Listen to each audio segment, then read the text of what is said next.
जीवन में सफल होने का आज मैं गुरु मंत्र बता रहा हूं। हर सफल विद्यार्थी को, हर सफल उद्यमी को, हर सफल व्यक्ति को इन गुरु मंत्रों के पालन से जीवन में सफलता मिलती है। 5 मिनट का यह कहानी अगर आप ध्यान से सुन लेते हैं और उसको जीवन में उतार लेते हैं तो फिर सफलता आपके कदमों को चूमती है। ये कहानी है महर्षि वेदव्यास के जो सुपुत्र हैं, उनका नाम है सुखदेव ऋषि का। जी हाँ, महर्षि वेदव्यास का नाम आप सभी जानते हो, जिन्होंने महाभारत की रचना की और वेदों को उन्होंने अलग अलग किया। वो रामायण काल में भी थे, महाभारत काल में भी थे। और वेदव्यास के पुत्र हुए सुखदेव ऋषि। और सुखदेव ऋषि के जन्म की अलग कथा है, उनके बारे में मैं नहीं बताऊंगा। लेकिन माता के गर्भ में ही वो लगभग 12 साल सुखदेव ऋषि अपने मां के गर्भ में रहे। और इस दौरान उन्हें सारे वेदों का ज्ञान हो गया, संपूर्ण विद्याओं का ज्ञान हो गया, सारे दर्शन का, सारे पुराण का, यानी कि जितनी भी विद्याएं हैं उन सभी विद्याओं का उन्होंने ज्ञान प्राप्त कर लिया। और जब ज्ञान प्राप्त करके वो स्वर्ग में जाते हैं तो उनको वहां से लौटा दिया जाता है कि तुमने गुरु नहीं किया है, इसलिए वापस जाओ धरती पर और गुरु ज्ञान धारण करके पुनः वापस आओ। और जब सुखदेव ऋषि पुनः जाते हैं अपने पिता वेदव्यास के पास और कहते हैं कि मुझे ज्ञान दीजिए, मैं गुरु धारण करना चाहता हूं, मुझे ब्रह्म विद्या का ज्ञान चाहिए, तो वेदव्यास जी ने उनको कहा कि यह ज्ञान इस समय केवल और केवल महर्षि जनक के पास है। जनक के बारे में जानते हैं, सीता के वो पिताजी हैं और मिथिला के वो राजा हैं। पिता के आज्ञा की बातों को मानते हुए सुखदेव ऋषि कहाँ जाते हैं? मिथिला में राजा जनक के दरबार में। और जब राजा जनक के दरबार में जाते हैं तो क्या देखते हैं कि वहां पूरा राजपाट लगा हुआ है, नर्तकी लोग वहां पर नृत्य कर रही हैं, महल भरा हुआ है। और जब जाकर ये सब देखते हैं तो सुखदेव ऋषि के मन में ये विचार आता है कि पिताजी ने कैसे भोगी राजा के पास मुझे भेजा और यह क्या मुझे ज्ञान देगा, ब्रह्म का ज्ञान क्या देगा। वो वापस लौट आते हैं बिना जनक से मिले हुए। और जब पिताजी को जाकर सारा वृतांत बताते हैं तो पिताजी उनको बोलते हैं कि आपने जनक से बात की क्या?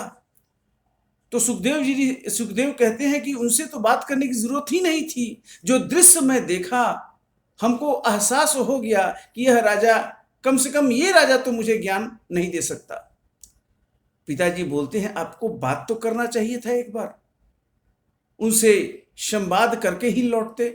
पिता के आज्ञा पर पुनः जाते हैं सुखदेव, कहां? जनक के राज दरबार में। और जब जाते हैं तो पुनः वही दृश्य, नर्तकी लोग डांस कर रहा है, राज दरबार में सभी भरा हुआ है सभी लोग, और महर्षि जो जनक हैं वो अपने आसन पर विराजमान हैं। और वो देखते हैं पुनः दृश्य, लेकिन लौटते नहीं हैं। होता क्या है कि जब कार्यक्रम खत्म हो जाता है तो महर्षि जनक उनको बुलाते हैं और पूछते हैं, आइए, आपको वेदव्यास ऋषि जी ने भेजा है। तो उनको लगा कि हाँ, ये तो जानते हैं सब बात कि इन्होंने भेजा है। तो रुकते हैं, बोले बताइए क्या प्रयोजन है आपके आने का, किस लिए आए हैं? तो बोले कि मुझे गुरु धारण करना है, मुझे ब्रह्म विद्या का ज्ञान चाहिए। तो महर्षि जनक बोलते हैं कि आपको ब्रह्म विद्या का ज्ञान दिया जाएगा, लेकिन उसके लिए आपको एक परीक्षा देनी होगी, जिसे लिटमस टेस्ट कहते हैं, उसको पास करना पड़ेगा। सुखदेव ऋषि को तो बिल्कुल वो स्वीकार था, सारे वेदों के ज्ञाता थे, वो संपूर्ण विद्याओं के ज्ञाता थे, परीक्षा देने में उनको कुछ भी असुविधा नहीं होती, ऐसा उन्होंने समझा बूझा। उन्होंने कहा जनक जी से कि मुझे आपकी हर शर्त मंजूर है, मुझे आपसे ज्ञान चाहिए, इसलिए जो भी परीक्षा आप लेंगे मैं उसमें तैयार हूं उस परीक्षा को फेस करने के लिए। जनक जी ने कहा वो कोई परीक्षा नहीं है, आपको बस केवल मिथिला नगरी का भ्रमण करना है। जो मेरी मिथिला नगरी है उसको केवल आपको देखना है। तो ये कौन सी बड़ी बात है, ठीक है कल परीक्षा होगी। रुक जाते हैं सुखदेव ऋषि। अगले दिन क्या होता है कि दो लोग सुखदेव ऋषि के साथ लग जाते हैं, जो उनको मिथिला का चक्कर कराने के लिए साथ हो लेते हैं। और सुखदेव ऋषि के दोनों हाथों में इस तरह एक कटोरा दे दिया जाता है और उसमें पूरा जो है पानी जल ऊपर तक भर दिया जाता है। यानी ऐसे है हाथ और इसमें एक कटोरा है और कटोरे में ऊपर तक बिल्कुल जल यानी पानी भर दिया गया। परीक्षा ये है, जनक जी ने ये कहा कि एक बूंद भी अगर पानी गिर गया कटोरे से, मतलब कि कटोरा से कोई भी पात्र समझिए, तो फिर आप परीक्षा में फेल हो जाएंगे, आपको ज्ञान नहीं मिलेगा। ठीक है, सुबह हुआ, सुखदेव जी तैयार हुए, उनके हाथों में वो कटोरा रखा गया, पात्र रखा गया, पात्र में पूरा ऊपर तक जल भर दिया गया और सुखदेव जी चले कहाँ, ब्रह्म विद्या का ज्ञान लेने के लिए, सुखदेव जी चले पूरा मिथिला का चक्कर लगाने के लिए। सुबह से शाम तक पूरा मिथिला को चक्कर लगाया और लाकर शाम को पुनः राज दरबार में जनक के सामने आए। नहीं महाराज हम आ गए। तो जनक जी ने प्रश्न किया, कहिए सुखदेव जी आपको कैसा लगा हमारी मिथिला की नगरी? तो नहीं महाराज हमने तो मिथिला की नगरी देखा ही नहीं। तो उनको आश्चर्य हुआ, क्यों, आप तो पूरा मिथिला नगरी का चक्कर लगा के आए हैं पूरे दिन भर।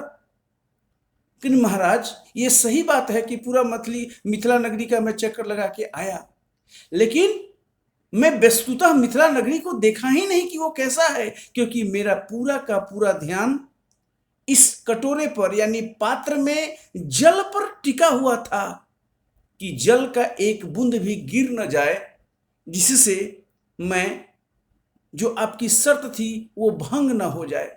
मेरा पूरा का पूरा ध्यान कटोरा और कटोरों के अंदर जल पर था कि वो गिरे नहीं। मैं बाहर में नहीं देख रहा था, मेरा पूरा का पूरा ध्यान कटोरे पर था। महर्षि जनक बोले, ब्रह्म विद्या का पहला फिलॉसफी, ब्रह्म विद्या का जो पहला ज्ञान है वो यही है कि आप जिस वस्तु पर केंद्रित कर रहे हैं ध्यान, उस वस्तु पर ही केंद्रित करें। आपका ध्यान बाहर के विषयों में, बाहर ध्यान न केंद्रित हो, बल्कि उस कार्य को करें जिस कार्य को आप कर रहे हैं। मन तुम्हारा एक है, चाहे जिधर लगाओ, नाम लो राम का या हराम में लगाओ। इसलिए कई विद्यार्थी लोग बोलता है कि हमारा पढ़ाई में मन नहीं लगता है, याद नहीं होता है, कंसंट्रेशन नहीं होता है। वेदों में, योग में जो ब्रह्म विद्या की पद्धति बताई गई है उसमें बताया गया है कि मन को रोको, क्योंकि मन का चंचल होता है, मन को चंचला कहा गया है और मन हमेशा बाहर घूमता है। हजारों तेज पवन से तेज उसका आकार है। अभी आप यहां बैठे हैं, तुरंत आपका मन दिल्ली चला गया, बेंगलोर चला गया। जागृत अवस्था में मन लगातार इधर उधर जा रहा है। मन को रोकना है, कहां पर कैसे रोकना है ये है। अगर विद्यार्थी या कोई भी उद्यमी या योगी साधक अगर मन को रोक ले तो उसकी आगे की यात्रा आसान हो जाती है। मैं बेसिकली विद्यार्थियों को बताना चाहता हूं, इस कहानी से यही सीख मिलती है कि हमें जो हम काम कर रहे हैं, अगर हम पढ़ाई कर रहे हैं, अगर हम किसी भी कार्य को कर रहे हैं, तो उसमें हमको पूरा का पूरा ध्यान 100% देना है। ये नहीं कि हम यहाँ पढ़ रहे हैं और सोच रहे हैं कि अरे हमको तो वो भी जाना है, हमको तो खेलना भी है, अरे वो भारत पाकिस्तान का मैच हो रहा होगा, IPL हो रहा होगा, हमको वहां जाना है। Then it is diversion. और डाइवर्जन जब होगा तो आपका कंसंट्रेशन भंग हुआ और आप विषय वस्तु को ग्रहण नहीं कर पाते हैं, इसलिए आपको याद नहीं हो पाता और आपका सफलता आगे नहीं आगे बढ़ पाता। जीवन में, कैरियर में आगे बढ़ने के लिए जरूरी है कि आप जो है अपने मन को नियंत्रण में करें।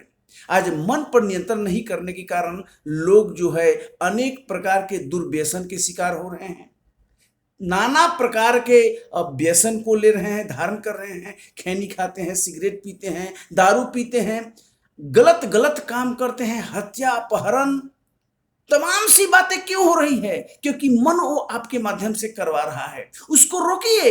ये पहली यात्रा है, ये फर्स्ट स्टेप है। आप inter, matric, BA, MA, PhD सब कुछ कर जाते हैं, लेकिन अगर वो नियंत्रण, जो मन रूपी घोड़े को आप कंट्रोल नहीं कर पाते हैं, तो आपको कहीं भी गिरा देगा और आपकी संपूर्ण यात्रा निष्फल हो जाएगी, विफल हो जाएगी।